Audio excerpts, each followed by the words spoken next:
Hey everyone.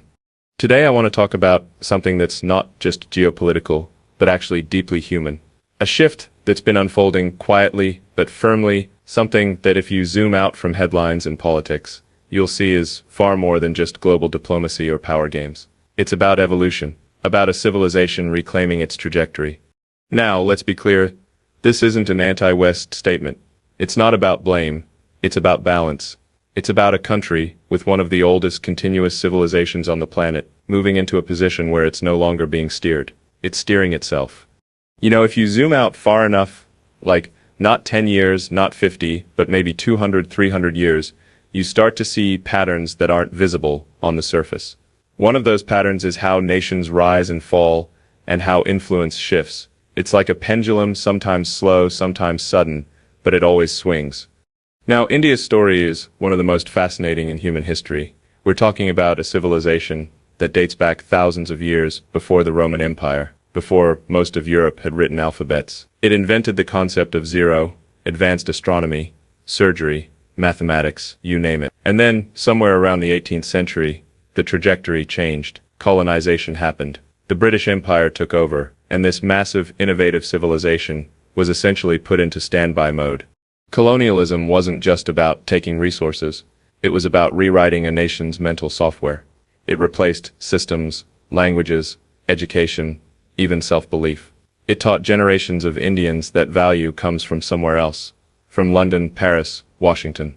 That pattern, this idea of external validation, didn't just vanish after 1947 when India became independent. It stuck around.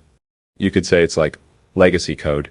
Even after you uninstall the old program, some bugs still linger in the background. So what happened post-independence? Well, India was free politically, but still very much entangled in Western frameworks.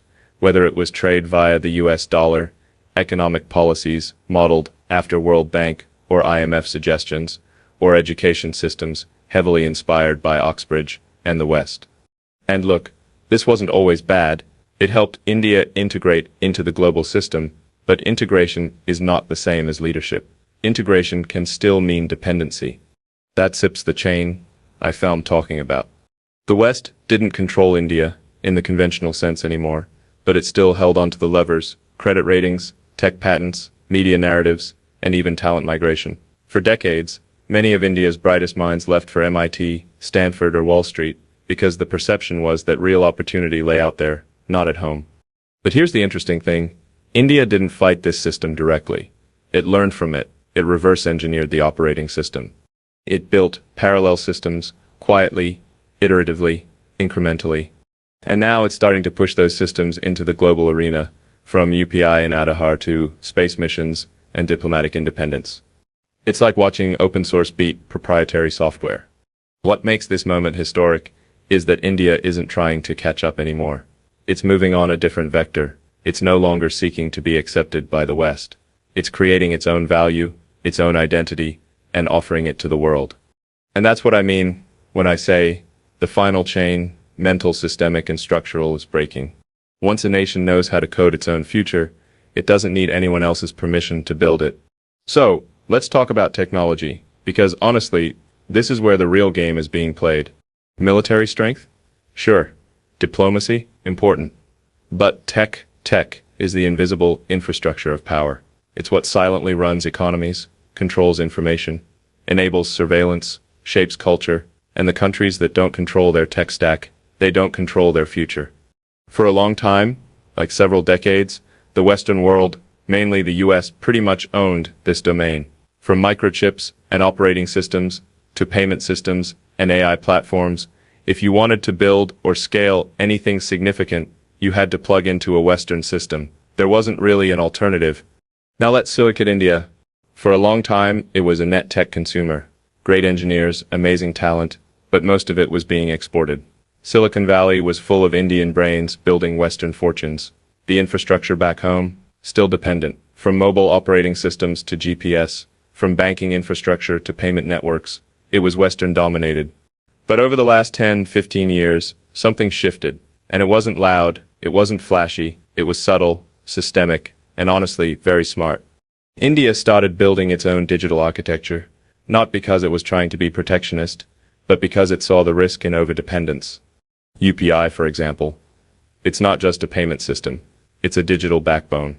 It made sending money across India as easy as sending a text message. No transaction fees, no foreign intermediaries. That's independence. That's what breaking chains looks like.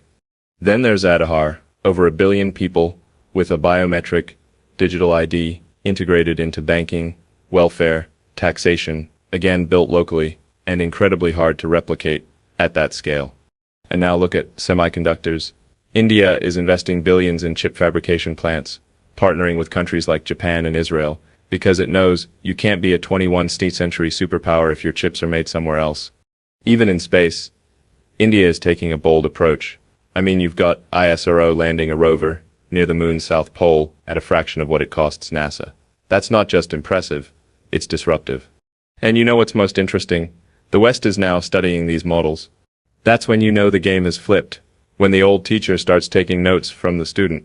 What India is doing isn't set about isolation. It sets about autonomy. It sets saying, we set still partner, we set collaborate, but we set not dependent anymore.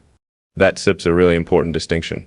Because in today's world, power isn't about how many fighter jets you have. It's about how many patents you control, how much of your infrastructure runs on your own terms, how much of your population is connected not just physically, but digitally, securely, and sovereignly. India has understood that. It SIP's building for it. And that's why I say, the game isn't about headlines, it's about the architecture underneath them. And India? It's been quietly rewriting its blueprint. Now let this talk diplomacy. Because if you want to understand where global power is shifting, you have to stop looking at just economics or tech. You have to look at how a nation positions itself in the world, who it aligns with, who it challenges, and more importantly, how it makes decisions when it's being pulled from both sides. India is in a unique spot right now. It's not part of any fixed bloc. It's not fully aligned with the West, nor is it leaning completely east. It's what I call non-alignment 2.0. And that SIP's actually a pretty brilliant strategy. Let me explain. Historically, during the Cold War, the non-alignment movement meant trying to stay neutral between the US and the Soviet Union. But today's world isn't bipolar anymore. It's multipolar. And that makes non-alignment more like strategic flexibility, agile, dynamic, opportunity-focused. India, for instance, is part of the BRICS alliance with China and Russia, clearly counter-Western in many ways. But at the same time, it's a key player in the Quad, alongside the US, Japan, and Australia, aimed at Indo-Pacific security. So you've got India sitting at two different tables, and it's not getting torn apart, it's shaping the menu. When the US and its allies sanctioned Russian oil, India didn't fall in line. It kept buying, because it served its energy security. It didn't apologize. It didn't grandstand. It just made the decision based on its national interest. That SIP's the key point. India is playing by its logic, not someone else's framework. Now, some traditional powers might interpret this as being difficult or unpredictable. But I actually think it's very rational. It's engineering-level thinking applied to geopolitics. What's the objective function? Security, growth, sovereignty. What are the constraints?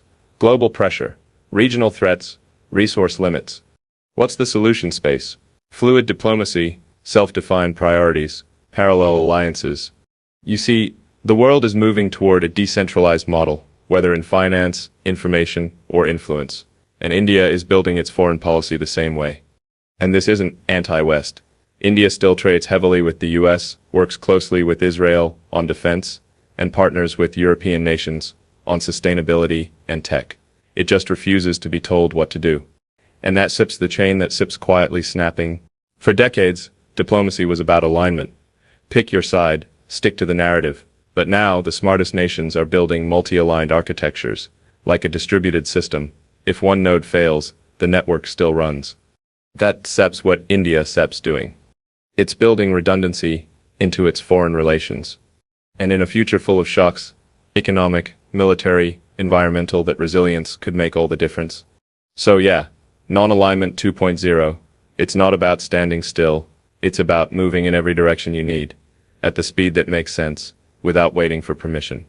And that SIP's is real control. So, let's talk about something that most people don't see, but that's literally shaping the entire future of civilization: data. In the 20th century, power came from controlling oil. In the 21st century, it comes from controlling data, and just like oil, if you don't control your own supply, you end up paying a premium for access, for influence, for survival. Now here's the problem most countries face, especially developing ones. Their data flows out. It's harvested by foreign apps, stored on foreign servers, and analyzed by foreign algorithms, which means decisions about their people are being made somewhere else. But India is doing something different. India is actively building data sovereignty. It's one of the only major countries that's really thinking about this like an engineer would, like a systems problem that needs a secure, scalable architecture. And that starts with infrastructure. India passed data localization laws. Basically, it told global tech companies, if you collect Indian data, it stays in India.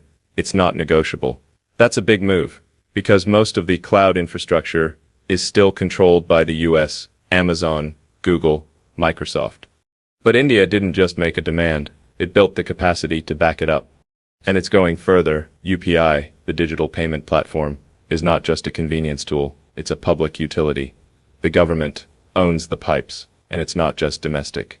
Countries like France, Singapore, and UAE are now integrating with it. That means Indian digital systems are going global without being dependent on Visa or MasterCard. And then there's Aadhaar, the digital ID platform. Over 1 billion people onboarded, linked to everything from banking to healthcare.